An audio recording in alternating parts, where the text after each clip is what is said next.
घुटनों के बल रह करके जिंदा रहने से अच्छा है कि अपने पैर पर खड़े होकर के अपने स्वाभिमान के साथ जिंदा रहा जाए। बहुजन समाज के लोगों को एक पैगाम देना चाहता हूँ, छोटे छोटे झगड़ों में उलझो नहीं, सारे मारे जाओगे। विश्वविद्यालय बचाना है तो दूसरा साथ नहीं दे रहा।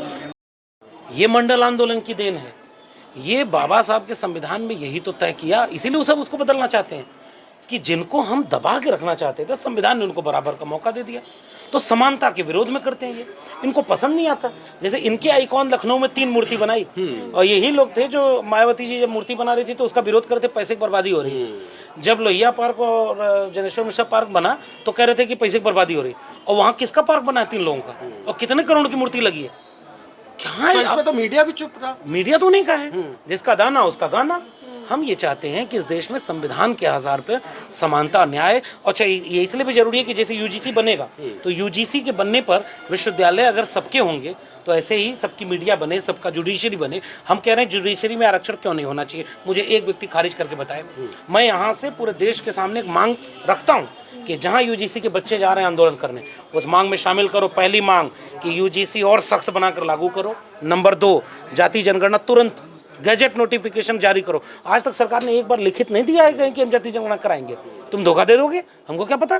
तो जाति जनगणना कराओ। तीसरा, एनएफएस, अगर एक व्यक्ति भी एससी एसटी ओबीसी का एनएफएस हुआ तो उसके ऊपर मुकदमा चलाओ, इसका प्रावधान बनाओ ना। अगर चौथा मांग कि जितना बैकलॉग शॉर्टफॉल है सब जारी करो, सब लगाओ। और जुडिशरी में क्यों नहीं रिजर्वेशन दोगे, मीडिया में क्यों नहीं रिजर्वेशन होना चाहिए।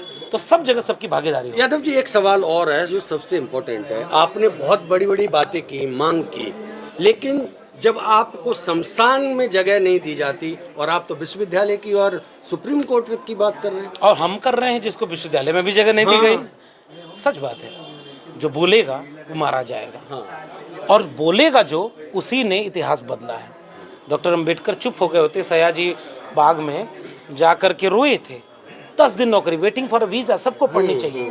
रहने को घर नहीं, ये नहीं, वो नहीं, चले जाते विदेश। ये तो बड़ा खराब देश है। मैं तो इतना टैलेंटेड हूँ, सारी ओरिजिनल डिग्री भी थी। लड़े ना, फैसला किया ना कि यहीं रहूँगा, लड़ूंगा। डॉक्टर राम मनोहर लोहिया तो सवर्ण बिरादरी से, सामान्य वर्ग से आते थे, लेकिन विचार से समाजवादी थे। यहीं खड़े होकर के लड़े, जाति तोड़ो। उनके अपने लोगों ने उनको किनारे कर दिया। तो जितने लोग लड़े उन्हीं ने हमारे लायक कुछ बनाया। फूले को घर से निकाल दिया, सावित्रीबाई फूले दोनों बाहर जाके चले गए, पोस्टर लगवा दिया। एक किताब में बार बार कहता हूँ, सुनील खिलनानी, उसमें कार्टून बना करके लिखा हुआ है हाँ कि भाई जो पोस्टर वहाँ के सड़कों पर लगा दिया गया था कि धर्म विरोधी काम कर रहे हैं, सब शिक्षा दे रहे हैं, फिर भी फूले रुके नहीं। साहू ऑफ इंडिया में भी बोलते हैं, आइडिया ऑफ साहू जी महाराज के विरोध में वहाँ कितना, जहाँ उसके बाद जब राजाओं की बैठक हुई, जब उन्होंने 19 में आरक्षण दे दिया, उसके बाद उनका विरोध करने लगे थे सब। अब मैंने ये जाति जनगणना वाली किताब में जब खोजा तो पाया कि मैसूर रियासत थी, उसमें यादव लोगों का एक दूसरा गोत्र है, वो रिजर्वेशन दे रहा था, मिलर कमेटी बना रहा था, और उसमें केवल ओबीसी को रिजर्वेशन नहीं दे रहा था, एससी एसटी ओबीसी तीनों को। इन्होंने इतिहास ही नहीं पढ़ने दिया, इसीलिए तो कि बहुजन एक ना हो जाए। मंडल आंदोलन लागू करने के लिए बसपा ने जो आंदोलन किए थे, 4 लोग उसमें गाजीपुर में मारे गए। क्यों नहीं इसको बताते कि ये हमारी एकजुटता थी। रामविलास पासवान लड़ रहे थे, शरद यादव, मुलायम सिंह यादव, लालू यादव के साथ, कोई कांशीराम, कोई रामविलास पासवान, कोई नीतीश कुमार भी खड़ा था, कोई करुणानिधि भी खड़ा था। तो ये जो इतिहास हमारा है वो अपने आप जोड़ने का है। लेकिन आंदोलन कैसे करेंगे, आप लोगों पे तो लाठीचार्ज हो रही है। होने दीजिए, जेल में डालो, लेकिन हमारे जैसे लोग न लाठी से, न गोली से और न जेल में डालने से डरते हैं, क्योंकि हमारा रास्ता गलत नहीं है।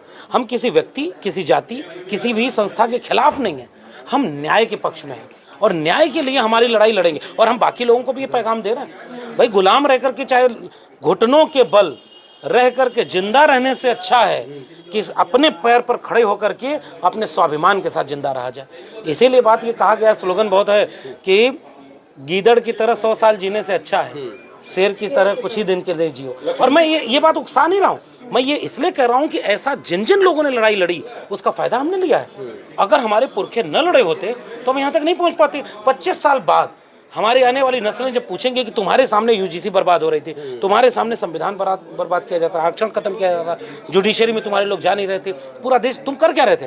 मैं कहूँगा ना कि कम से कम मैं सड़क पर किताब लिख करके और आंदोलनों में खड़े होकर के उसका विरोध कर रहा था। लक्ष्मण जी, क्या आपको लगता है हिस्ट्री दोबारा रिपीट कर रही है कि जब पहली बार यूनिवर्सिटीज में ओबीसी को आरक्षण मिलता है तो उसी आर्ट फैकल्टी के सामने जनरल कैटेगरी के लोग सब्जी बेचते हुए दिखाई देते हैं, जूता पॉलिश करते हुए दिखाई देते हैं, सांकेतिक प्रदर्शन करते हैं और आज भी लगभग वैसे ही प्रदर्शन देखने को मिल रहे हैं। क्या हिस्ट्री रिपीट कर रही है खुद को? नहीं, हिस्ट्री बिल्कुल रिपीट नहीं कर रही है। कैसे?